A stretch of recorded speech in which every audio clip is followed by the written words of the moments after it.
Fantastic. Now let's get into the political cycle now, and let's just understand today is the last day that IBC was to end the voter registration. And according to a court order which was issued yesterday by a high court sitting in Eldoret, that exercise is supposed to continue for the next 7 days until that case is heard and determined, and of course it will be heard inter partes. Yes. The legal minds are here who will help me to understand that better. And earlier on, we asked you a question. What stops you from registering as a voter? What stops you from registering as a voter? Go on our social media platforms and talk to us. Let's just understand, why is it that after 4 weeks of the exercise, you have not registered as a voter? In studio are three gentlemen who will help me to understand this better. And I start with Wakili Warungu, who is not, he's a familiar face with me here. Wakili, good morning. Good morning, Mr. Victor. Karibu. Happy new month. Happy new month to you. Good to see you. Asante. Good to see you. And Wakili Ken Amondi as well in studio with us. Today is not on Zoom from Europe. Wakili. Morning, Victor. Good morning. Also, a happy new month. Absolutely. And on the other end, that's where we call Karen in studio. We have Karen, and this side of the lowland, we have got Justus Juma, who is the party leader of Justice and Freedom Party. From that side, Justus, good morning and good to see you. Good morning, Victor.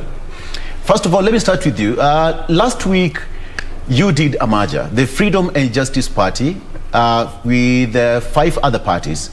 So far, how is everything to this end? Thank you so much, Victor, and allow me to correct, because a merger is different from coalition. Yes, coalition, right. Yeah, of course, we did an alliance, and alliances can either be established through a coalition or a merger. And there are various political parties which are, we call them like-minded, based on their ideologies and their value systems, the number of principles that they're having which are cross-cutting. Yeah. And looking at our political terrain, it requires a lot of consultation, a lot of listening to the citizen, and also in reality to the existing political parties' laws. Yeah. You need to consult widely and prepare effectively. And one of the other ways which actually make parties more effective, currently scientists will tell you, yes, coalition is one of them, because it enables political parties to be able to balance where there is financial deficiency or where there are regional disparities. Yeah. You're able to spread your wings. And more so also in view of having similar ideologies and values, it is wise that we come collectively and give Kenya a stronger force, because we are stronger together. We are told divided we stand. Yeah. And yes, ever since we launched, the reception has been very positive. Because for once, we've been treated to what they call 2 horses, which I disputed, because looking at their ideologies, looking at how their past or historical track, I classified them as one being a fox and the other one being a wolf, whose intention is to lull or eat all of us at the end of the day. Because based on their political acts and their past, definitely we've not have something achievable, but we can trust these quarters with. So whether they are horses that are conniving in various other forms, we are telling them that it is Kenyans who is the larger, and you're not coming as a horse. Yeah. Sometimes a horse can be fast and swift, but very mindless. And this is why sometimes they are predictable and easy to beat. Our alliance is called Eagle Alliance. Yeah. And it is an initiative that is far-looking. We've seen a number of issues which we would want to answer to this generation. Because, Victor, you and I, being part of this generation, we will appreciate what subsequent political outfits or centers or achievement that certain heroes have achieved in the past. But we are telling them that change is spontaneous. Change is not static. And the change that we're looking for in our day and age is not handouts in condescending manner. I know some people are promising 6,000. I don't know how sustainable that is. Who even knew won 6,000 in the first place. I know some people are promising wheelbarrow. I don't know how dignified it is. To me, I find it scathing and abusive. What are you promising as a coalition? We are promising a suitable business environment We are promising economic ideology that is people-centered. We are promising a leadership that is service-based, where we serve the citizen, we don't fleece the citizen. We are promising a leadership that is honest, that is trustworthy, a leadership that fills you but does not fleece you. Yet, we are surrounded by individuals who we know their pockets are bursting with loot, their hands are dirty with blood, yet they are promising you justice. Their pockets are full with loot, yet they are promising you that they defeat corruption. These are the things that we are saying must stop. And we are not short of Kenyans who are visionary, who are capable, and who are able, and are willing to come out. And this is exactly what we presented to Kenya. And the dice is cast, 2022, here we come, and we are coming for victory. You're coming for victory. I hope we will live to 2022 to see that particular. Everybody's looking for victory and for better lives, and that is our vision as a country. So let me just get straight to it, and let's talk about mass voter registration that was supposed to end today until yesterday when that court order was issued. And allow me to start with you, Wakili Warungu. That court order was issued yesterday. Does it stand? I think it's good first to lay the foundation of today's discussion by mentioning Article 38 of the Constitution, which give voter registration and voting as an entitlement to all the citizens. And I remember before we started the show, you mentioned that voter registration ought to be continuous. And I think it's something that formed as a question of the Court of Appeal, the BBA Court of Appeal, both in the High Court and the Court of Appeal. And one of the issues that the petitioners were arguing, whether IBC had conducted a voter registration. And it's them answering the question. They say that, which is also within the law, that IBC should continue to do what we call continuous voter registration. But you find in Kenya, normally citizens are not ready to volunteer either to go and register. If you look at the number of the people who had registered before we started enhanced continuous voter registration, and I told you that people are giving it the name of mass voter registration. In 2017, we had mass voter registration 1 and mass voter registration 2. But due to insufficient funding by the IBC, they were not able to conduct mass voter registration. Maybe you may give it the name, but now the name they are giving it is enhanced continuous voter registration. You do recall that they had asked for 40.9 billion. So far they have been given 26.5 billion. So they are remaining with 14.5 billion that they have not been given. So it's been very hard. And I think last week, but when I had a one-on-one conversation with the chairman, and one of the things that he was complaining about is that there have been the money that they were given cannot be able them to do even an extra day or 2 days in terms of voter registration. So it's true. I think the court pronounced itself yesterday. But the biggest issue is, do the IBC have the capacity to continue with this voter registration? Second, and the most important thing, we have also seen the issue of the voter apathy, major in Mount Kenya, but also in other areas. Actually, we can just conclude that it's like the entire country. Yeah, the entire country, purely in two things. One, voter apathy is always a political strategy. Second, I think the masses of the citizens have been very disappointed by all the, probably the regimes. So I think IBC is facing quite a lot of challenges. It's been an uphill task for them. But I just, like I mentioned in the other show we are with you, that voter registration and voting has a different segment and different stakeholders. They are the IBC. You can probably blame them for the voter registration. But remember the other stakeholders, they are the politicians, they are the media to play their role. They're also the citizen in terms of volunteering and going to register as voter, so they can be able to vote during the voting day. Okay. Wakili Ken, what do you make of that? Of yesterday's decision by the High Court in Eldoret, I would talk in terms of, look at it from three perspectives. The first one, I think the court was trying to address the sanctity of the right to vote under Article 38, which is a constitutional prerequisite. Yes. Such that the court's reasoning is that, constitutionally speaking, assuming there are so many Kenyans who are entitled to vote and are ready to vote, would it then be proper to stop them from registering as voters?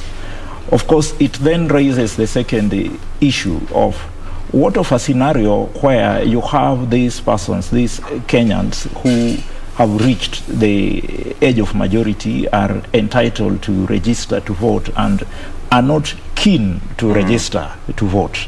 And I think this is one of the major problems that we need to address as a country, as a time such as now.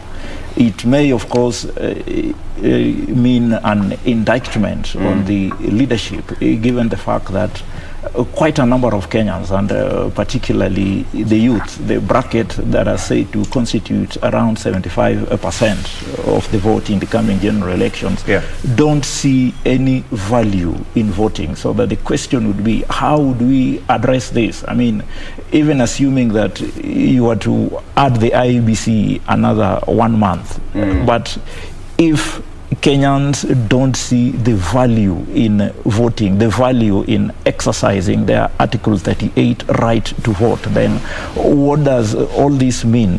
Why are we not in a scenario? I recall when I took my, when I registered as a voter those days, you felt like, you've achieved something. I've achieved something. I must exercise this right. Yes. But that is not the position now. Some of us have been in voter mobilization back in our backyards, and I can assure you that the situation in the ground is such that most people are so much into their current economic status. It's such that voting means nothing to most of these people. That I think that is a major challenge which you really cannot, you cannot cast aspersions to that effect upon the IEBC. Of course, it's also the question of the funding, because one of the reasons that the IEBC raised as to why they had to fix this thing to a month was based on the budget, which was ascribed to them by Parliament. So that then, if that is actually the position, then now how do you expect them to extend the same? Of course, unless Parliament does its role in terms of appropriating, funds for that particular purpose. And that would also bring us to the next issue, which has also been addressed, or rather a question which has been raised in certain quarters, as to what is the rationale behind even the fact that you have to register as a voter. Why is having an ID not enough? So long as you are a Kenyan over 18 and you have an ID, that in itself should be enough for you to vote. So that the proper thing, I would think, though of course that would fall within the domain of the legislature, is that we have a framework through which perhaps through one card, and in this case the national ID, and I also hope the Huduma cards, when the quagmire in the courts will have been settled, then it should be such that the moment you're born, you have the Huduma card. That should be enough, so long as it reflects that you are 18 years and above, for you to vote, so that you avoid all this so much shenanigans. Allow me to bring in Justus. Justus, from the political side, what are the political ramifications now that the court spoke yesterday and we are yet to receive that response from IEBC chair or from the CEO, whether that's going to be adhered to or that court order is going to be respected? But now, what is the political implication? Well, very serious. If I may begin with the citizens who are keeping off because the apathy is dire. IEBC had promised that they were supposed to be registering around 1.5 million voters within a span of 1 week. In the entire 4 weeks, they're supposed to have realized 6 million plus. And the current figures, how they began, they were realizing around 200,000 per week, which is really actually manifesting various areas. Actually, as IEBC, I would own up, but also the political process. Victor, it is said that in emerging, in established economy, you find the democratic process is driven by issues. In struggling economies, mostly emerging political environments, you realize that issues are devoid, and what mostly exists is populism and personalists. And there are certain characteristics that accompany populism and personalists. And this is what we're having here. And this is why the personalists and the populists do not have a language to communicate with the targeted individual whom we are looking for. And I'm reminding them, there's a time in Israel when in the Bible, only Saul and his son Jonathan had a weapon in their hand. Yes. And the entire nation had no weapon. And I'm reminding them that the only way to fight for economic improvement, for the betterment of the jobs that we're looking for, we have to fight. And we have to fight through the ballots. Yeah. And we need our votes. So yes, I know we've been demoralized, and this is why our coming out and even opportunity moments like this are very critical, to appeal to those who thought that there was no hope to come to the table, come together, let's team up together and show them what we got. But IBC must tile up, and that ruling alone confirms what we've been raising with IBC all this while. Yeah. If you fail to consult elaborately, more so with the stakeholders, if you fail to engage the stakeholders in the democratic process, then definitely you will go through this laborious litigation. And here they began. People will continue running to courts, and we will be having quagmires between, they're talking about their pockets or the money, sufficient funds to rally or to run this course, which to me I think is very absurd. Election is a process, it's not an event. And we were not just waiting for a surprise. You knew we were going to reach out and register voters. By now, there could have been dynamic adjustments from the IBC quarters itself to adapt to the current response, even if it meant engaging stakeholders actively. Right now, they would have adopted to various different approach to make sure that we reach out to these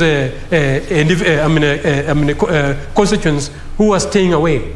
And failure to do that, and this is where I won, because it's only a fool who does the same thing, the same way, expecting a different result. Yeah. IBC, we just revamped you with a brilliant mind. I don't know why you're not making use of them.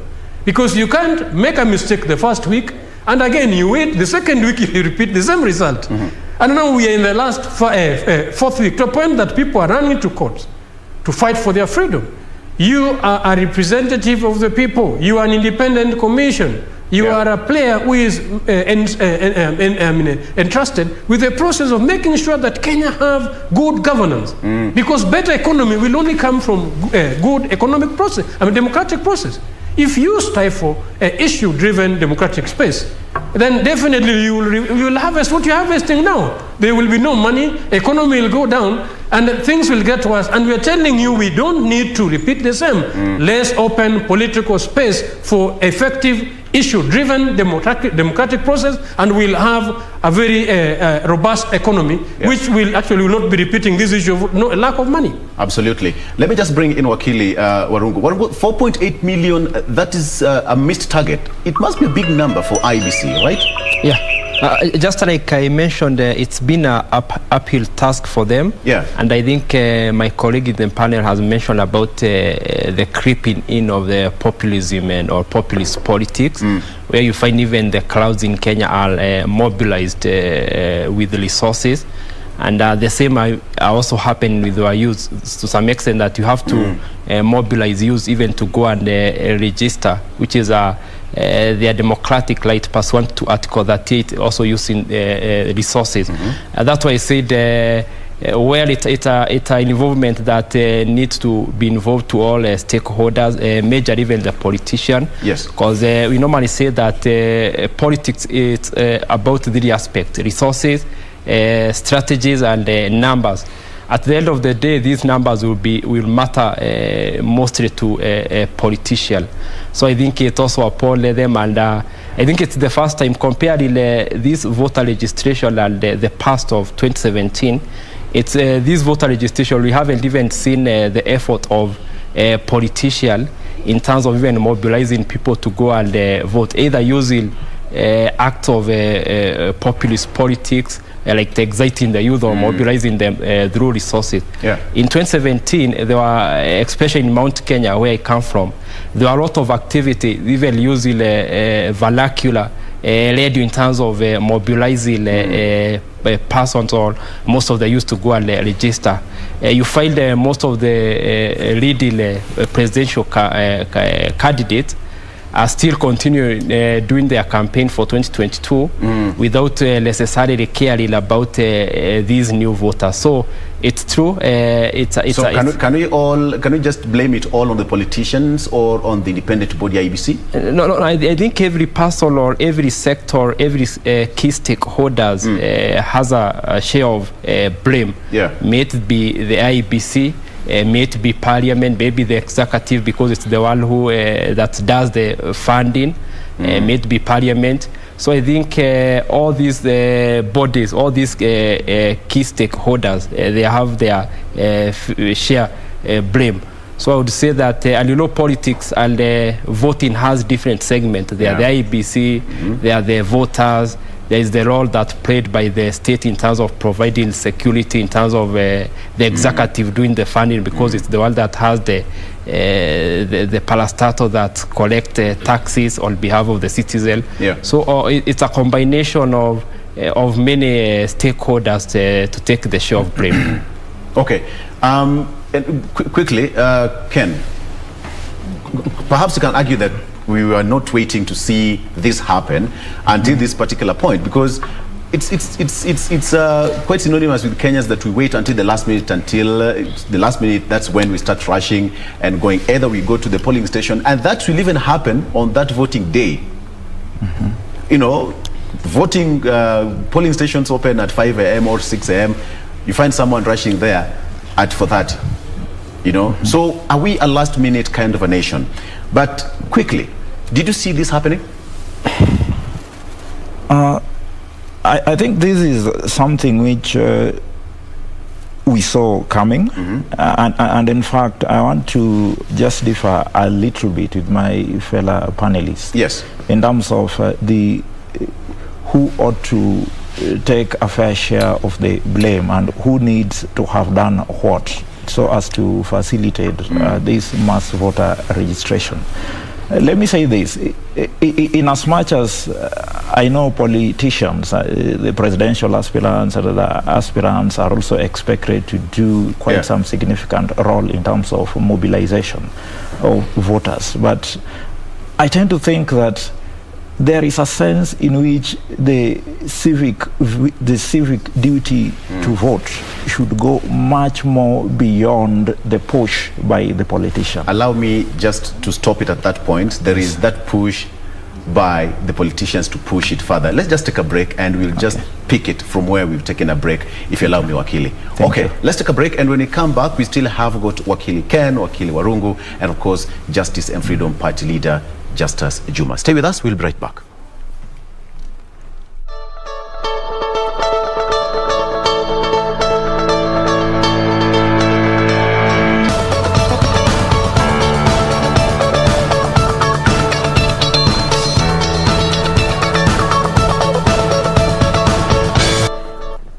And welcome back. We are still asking you on our social media platforms, what stops you from registering as a voter? What stops you from registering as a voter? Please tell us where you're watching from and give us your reasons. Go on our individual social media platforms or go on our KBC Channel 1 Facebook page and give us your comments and just reasons why you are not registering as a voter. Okay, coming back to Wakili Ken, from where we stopped, let's pick it from there. Press play. Victor, we stopped where I was saying that when it comes to exercising the right to vote, I want to believe that that is one thing that cannot just be apportioned to the politicians, those who want to be presidents or name it.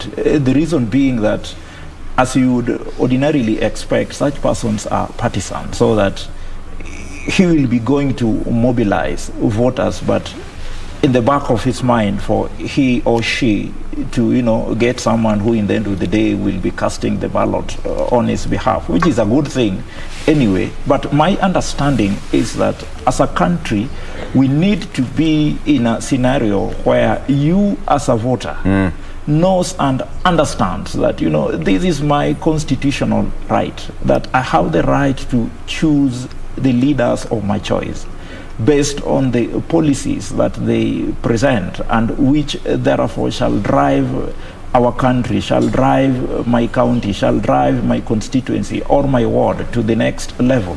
So that what should be worrying us in 2021 is that we have a people, majority of Kenyans, who do not see the right to vote along this line. We have Kenyans who are saying that, look, they have to be mobilized by the politician so that they register to vote. In other words, we are losing it as a country. Yes. These fellas feel that, they don't have a stake in the country, and that should worry us. That should worry the leadership of the country. So that part of the questions that we need to ask ourselves is, could this be because perhaps those that we have elected into offices have not performed? Could it be that it is because of this that Kenyans are seeing, have become to associate elections with the routine processes? I hope Justus is listening to that. Yes. He's being accused live. Exactly, routine processes which yield the same results year in, year out. Because if we continue with this trend, then I want to say that our democracy is at a precarious level, because when democracy fails, then you can guess, your guess is as good as mine on the options that will then be available to us as a country. When the people in the ground start feeling that, look, whether I vote or not, it adds no value, then these are the characters who would then start adopting what I would describe as revolutionary thoughts, which is very dangerous for the nation. So that I tend to think this should act as a wake-up call to the leadership, those who are in offices. It is time we perform.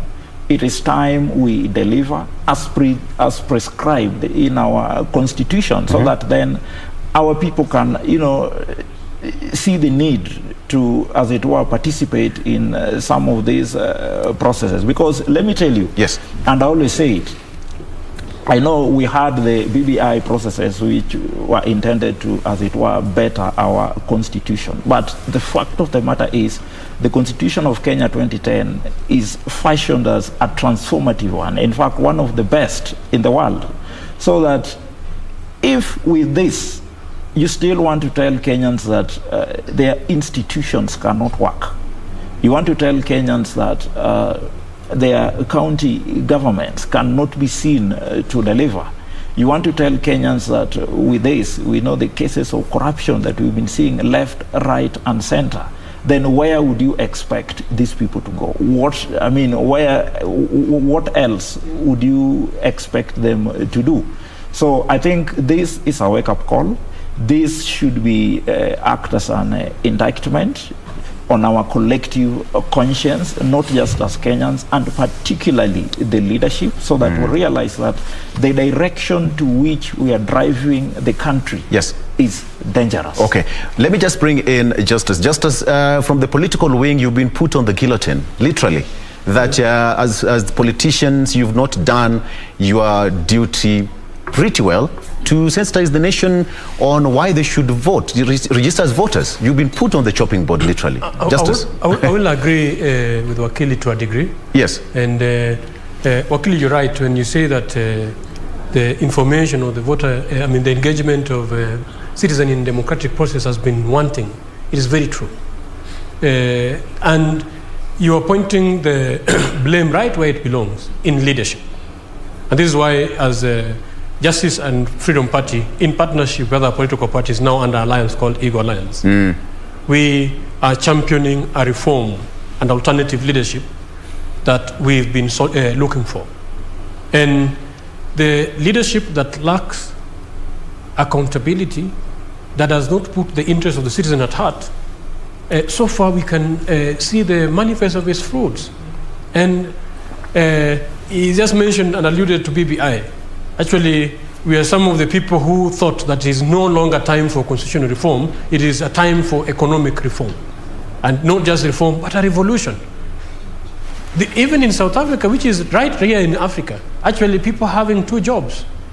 Here in Kenya, even 1 job alone is becoming a serious issue. And not because we are not capable, but because of the leadership interest. Their interest actually is not citizens' interest. If you look at the economic policy, actually their economic policy is inverted. It is pro-consumer, consumership, and they are consuming foundations, where they are getting handouts, the deals from China and the deals from the West, at the expense of their own economy, sacrificing our own factories, sacrificing our own industries. And they are mismanaging even process that could bring accountability. And what they forget is that they will all be victims, because some of them are just but 1 paycheck away from poverty. So we are rising and waking up at a moment like this to tell Kenyans to also rise up and wake up with us, and not just sit back and blame, but be part of the solution. And we are becoming part of the solution by bringing all the good guys who have been missing out in the democratic process to come and participate. And this is why I make an invitation, even for aspirants. I know you will not be treated fairly in those political outfits or parties. Come and early and register as an aspirant. Represent your people. Kenya need leadership that fills the heart of the people. Yeah. Leadership that puts the citizen at the center.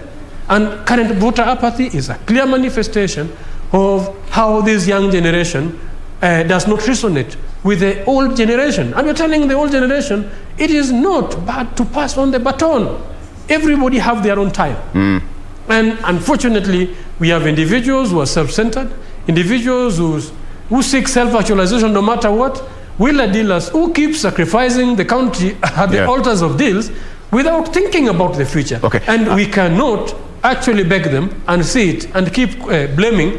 We must be part of the solution, and this is why I ask those who are holding back, come out, register as a voter. Let's show these guys when it come 2022 what we're made of, that we can rule this country and lead ourselves to desire the future. Okay, but before we get there,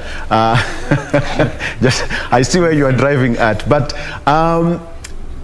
Wakili Warungu, the whole craze to go and register as a voter, the whole fire and spark, perhaps we can say that has completely died, because look at the fight for democracy, multi-party democracy. Look at 2002 when we had, the Moi era was coming to an end. We had a lot of political charge was all over the country. We no longer see that. Yeah, and it's true, and you remember all these, the razzmatazz and the excitement should come from politicians, and that's why for me, I would lay my blame and the biggest share fair to the political class, the mainstream politician. And you remember even the narrative after we had finished with the voter registration in 2012, that the election of 2013 was won when that voter registration too was closed in December. And you remember the narrative that a candidate had lost the election or had slept during the voter registration. The same narrative are not even being said at this time. I think voter apathy, voter fatigue are things that are being choreographed as a political strategy. And this one will also be experienced. I can bet you your bank balance, Mr. Victor, that even voting, there will be a lot of apathy and many things happening. I think it's a certain strategy from a certain quarter. We normally say politics is more than you can see or meet the eye. Yeah. So I think even the whole issue of IEBC not receiving sufficient fund, the whole issue, like I remember I happened to have participated in a voter mobilization of 2017. And even from the Mount Kenya, most of the musicians, renowned musicians were being involved, just like I mentioned, vernacular radios or many activities. Big company were giving their own personal fund, because by then, that particular area of the country had a substantive candidate. Yeah. They're already in power, and they're also having gained power. They're also ready to fight and retain power. But you haven't seen such activities either in the Mount Kenya or even the other side of the country. It's completely gone quiet. And even I was very shocked, like over the weekend, the OCA principals would do rally from Thika, coming all the way to Nairobi to Githurai. Ruto was in Kajiado. In Nyamira? In Nyamira yesterday. And in all these, I don't think what would be the need of doing early campaign 9 to 8 months prior to election, instead of concentrating with the activity that is ongoing in terms of voter registration. Okay. Wakili, what do you think then IBC can do to change the whole narrative? Because today is the deadline. So we are waiting to see whether the commission is going to respond to the court order and extend that exercise for the next 7 days. What is that magic touch that IBC and all the stakeholders should do, at least to change the number? I think the magic touch would so much be about voter awareness, sensitization, because like you realize, the IBC is an independent body that is constitutionally and statutorily tasked with the mandate of managing and running our elections, so that really the body that would be expected to conduct that sort of a practice in a way that can be said to be fair and really free of infringing political interests would be the IEBC. Of course, I highly appreciate the position that my colleague has said about what politicians would do in the other last election in terms of voter mobilization. But my thinking, of course, is that as we develop as a country, as we develop as a democracy, then you see we must really move from that aspect where, for example, because Uhuru Kenyatta wants to be the president, then it is him to marshal his background to come out and vote, not necessarily because they want to, but or rather they can perceive and see that need, but because you have to go mobilize, push, and cause them to come out. I mean, we must reach a situation where you as a Kenyan own this process. You need to understand the strength, the vitality of Article 38, and which is that body that can do that. I believe it is the IEBC. I'm really not convinced that the IEBC did enough in terms of voter awareness, which should be a process. It's something which should have been an ongoing process, so that by now it ought to have been ingrained in the minds of Kenyans. And to that extent, I think I would also agree with what Justus said about stakeholder involvement in terms of how to conduct that particular process. I think that would be one thing. I'm also aware that some years back, it was common to find a lot of these international organizations, which somehow also civic society organizations, which bankrolled the process of voter education. And you see, the goodness of that, I want to re-emphasize again, it's the element of independence and sobriety in the process. It would be one thing, of course it's good, but it would be one thing if I move out there as an ODM politician mobilizing voters to.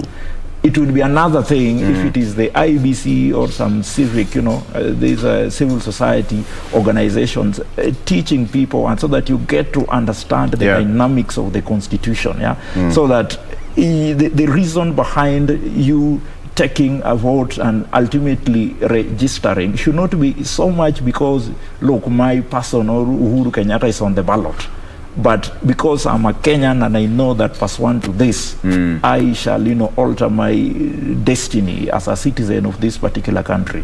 I think that is one thing in which the IBC really ought to have invested a lot. I know it is late because, like it was indicated suggested in the Kriegler report, a good number of these things ought to have been exhausted like 12 months to the election. Remember, we are talking of this 9 months or thereabouts to the election, which is quite, it's too late. We're already in a quagmire. I don't see anything much that can be done for now to change this, even assuming that the IBC was to be added another 2 weeks. 2 weeks or even 1 month. Okay. Of course, it's a continuous process, and we are just waiting to see how Chebukati is going to respond to that. But Justus, allow me to ask you this question. So from the political angle, where anytime you traverse the country, you're talking to the civil society groups and other stakeholders, what is the feel that is being expressed out there in readiness for 2022? Now that this exercise is coming to an end, should IBC, decide to close it altogether? Well, Kenyans are ready for change. That is a given. And a segment of us, especially the targeted group, and their response so far, yes, is a worrying result. Though, as we may put it, the actual responsibility constitutionally right now lies with IBC.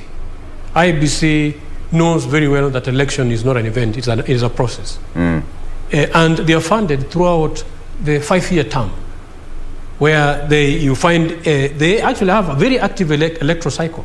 They have pre-election, they have election period, and they have post-election period. And post-election is when they evaluate and review where there were any failures. And in the last previous election, my brother, that election eroded Kenyan confidence and trust. That election, based on the the Supreme Court ruling, Supreme Court ruling. The Supreme Court ruling found out a number of irregularities. Remember, we had 2 elections, which was very expensive, courtesy of the same organization. We expected them to do better this time. And the court found irregularities and illegalities, which to date, no one has accounted for irregularities and illegalities that the court found last time.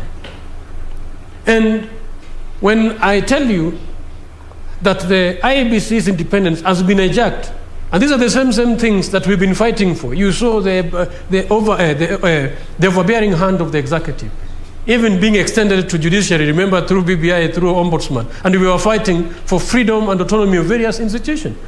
The same executive, have been rewarding the very questionable characters, who we suspect, because there was no initiative by IBC to try and convict these individuals who perpetrated irregularities and illegalities.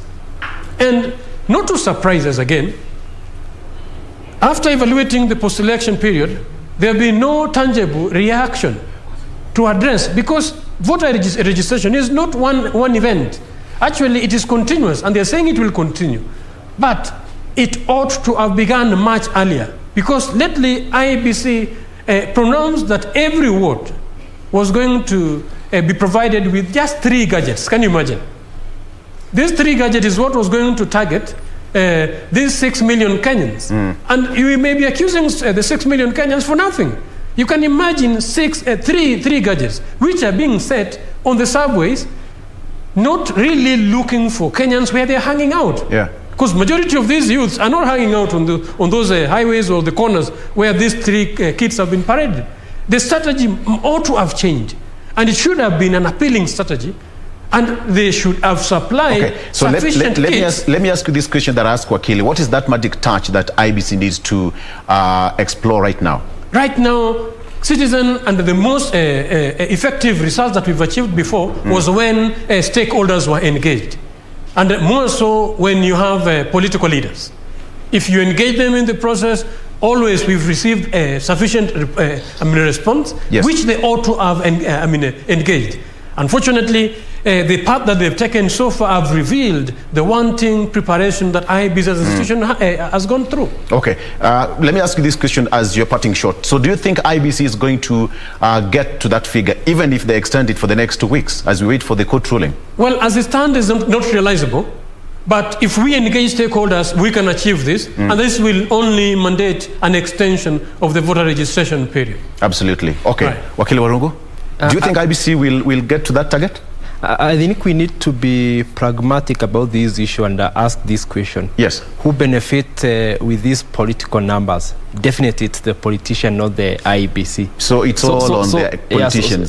So to expect that IBC will work an extra hand, whether we are even extended 2 months, I think it will be expecting way too high. And I think for me, even if they are added another 3 or 4 months, I don't think they will be able to even get to 4 million. I've said time and again in different broadcasts.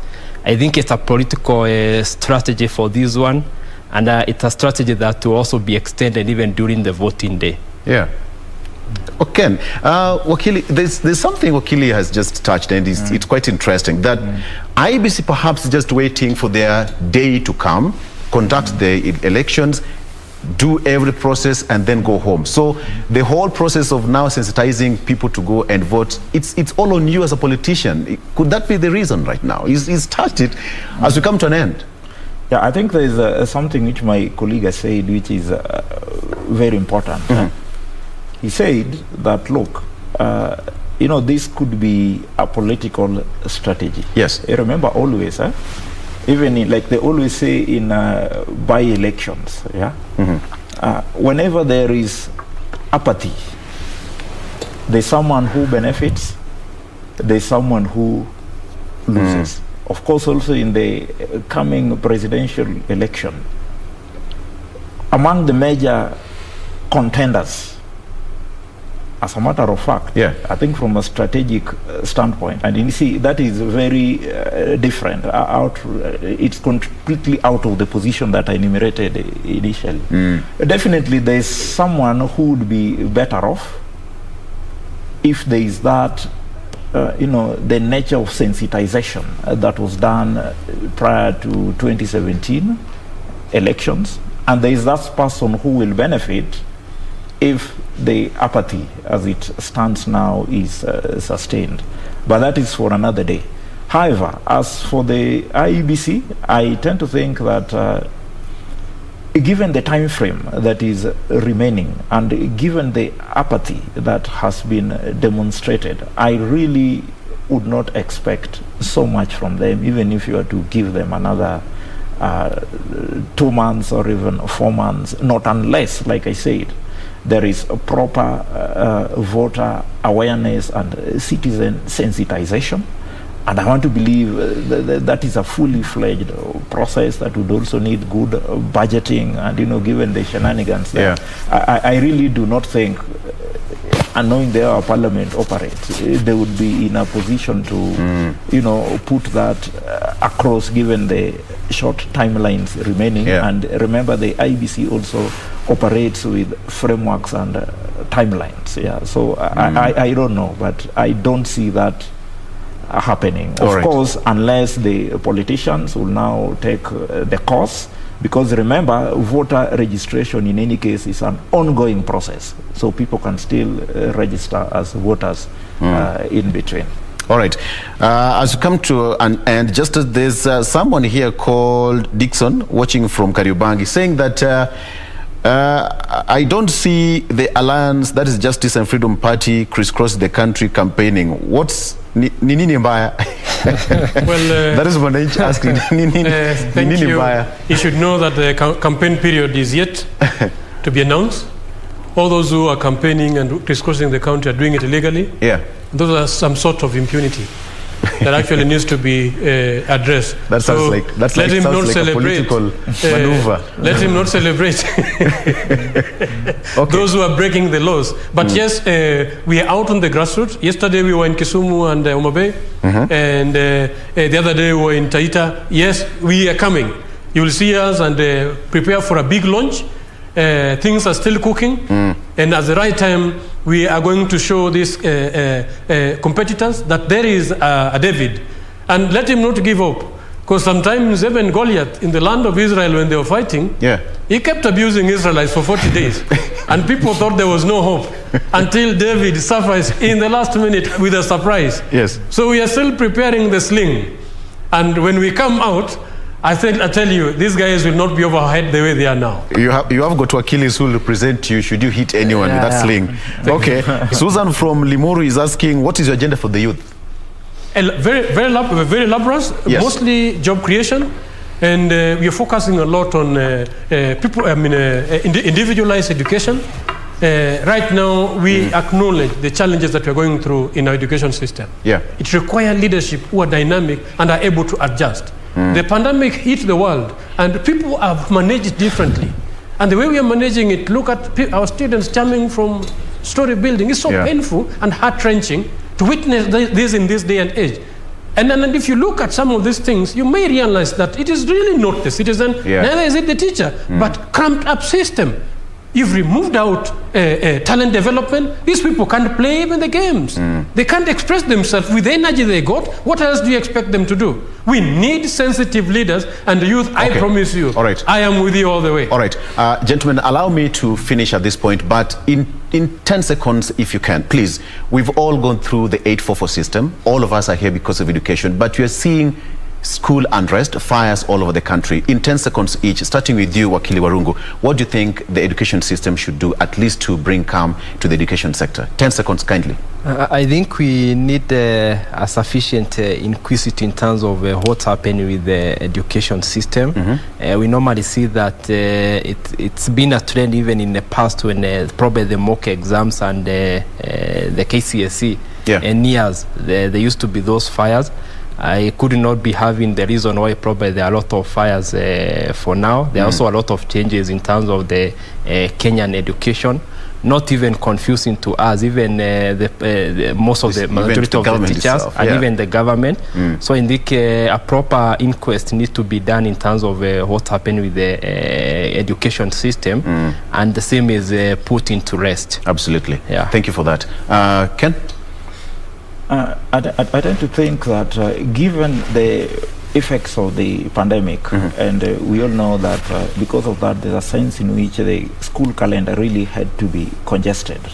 And of course, we know that, like my colleague has said, ordinarily when exams are near, you have, there is normally that aspect of unrest and such like fear. That. So that the question is, how much more would you expect the same under the current congested system? So I think those are some challenges that would really need to be addressed. But be that as it may, I also tend to think that an overhaul of the education system, and I know there are certain reservations which have been raised in certain quarters, particularly insofar as the CBC system is concerned. There's also the petition by the LSK. But however, I tend to think that we really need a broad education system that takes care also of the special needs and interests, and the same I want to believe in some way is captured in the CBC, so that would then be the way to go in the long run. Thank you. Justus, kindly, he's overlapped your 10 seconds. In 10 if you can, please. Yes, we as a new alliance, the New Dawn, we are telling Kenyans just to get ready. And we must be part of the solution. History has presented us with an opportunity to make a change.